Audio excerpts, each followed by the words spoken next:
Interesting that Van der Breggen chose to set the tempo for much of that climb. Maybe she was just hoping that she could detach as many other riders and, with the agenda that she was setting, and fend off and prevent Demi Vollering's attack for as long as she possibly could.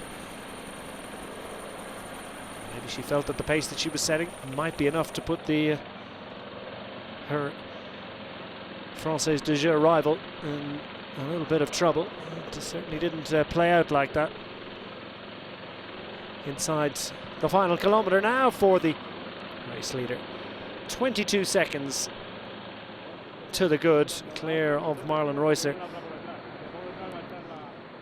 And here we go. The gap between them is about 800 metres, but now we're properly under the kite. 1,000 metres remaining for the third rider on the road. It's about, about 150 metres. Probably 175 metres, something like that, of an advantage over Anna van der Breggen. Gives you a sense of how steep it is, because really there's not much road between these riders, but the gap in time is up to 26 seconds. This is a very, very steep road.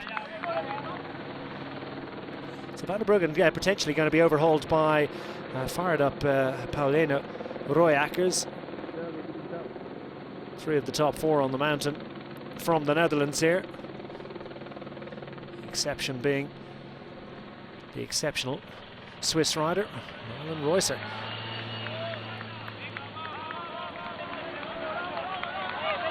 Reusser's looking good, I have to say. Her pace looks to be not far off that of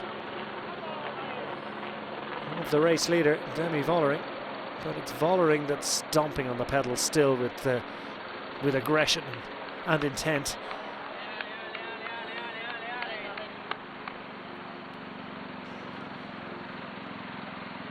Terrifically challenging climb, and Demi Vollering knows that she's got to invest heavily here. She's going to have to do it again on the final day, remember. We've got stage for the sprinters coming up tomorrow.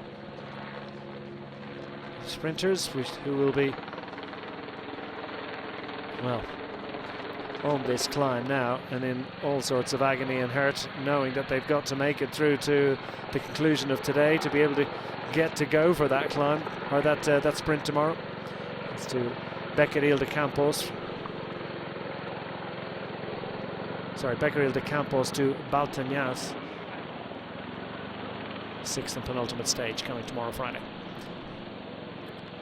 Inside the final 500 metres now for your race leader.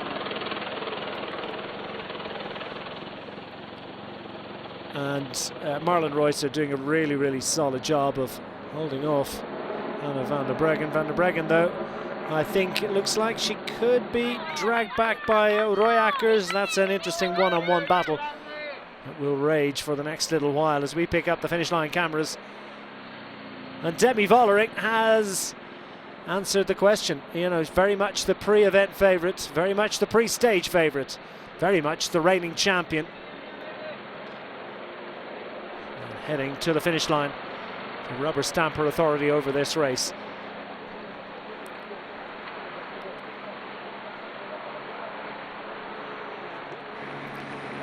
Oh, what a day we've had. A breakaway of 4 riders clear of the field for much of the day, and that after a huge investment of effort by many riders to break clear and to try and hold off the chase group behind, which dwindled in number and eventually was whittled down to a select group of riders. And it was almost inevitable, wasn't it, that when she attacked, that no one was ever going to be able to get back on terms. And as she approaches the line once more at Lagunas de Nela, this time in the Vuelta Femenina 2025, stage 5 to be claimed by the champion, and she's heading into red. It's Demi Vollering that takes the victory.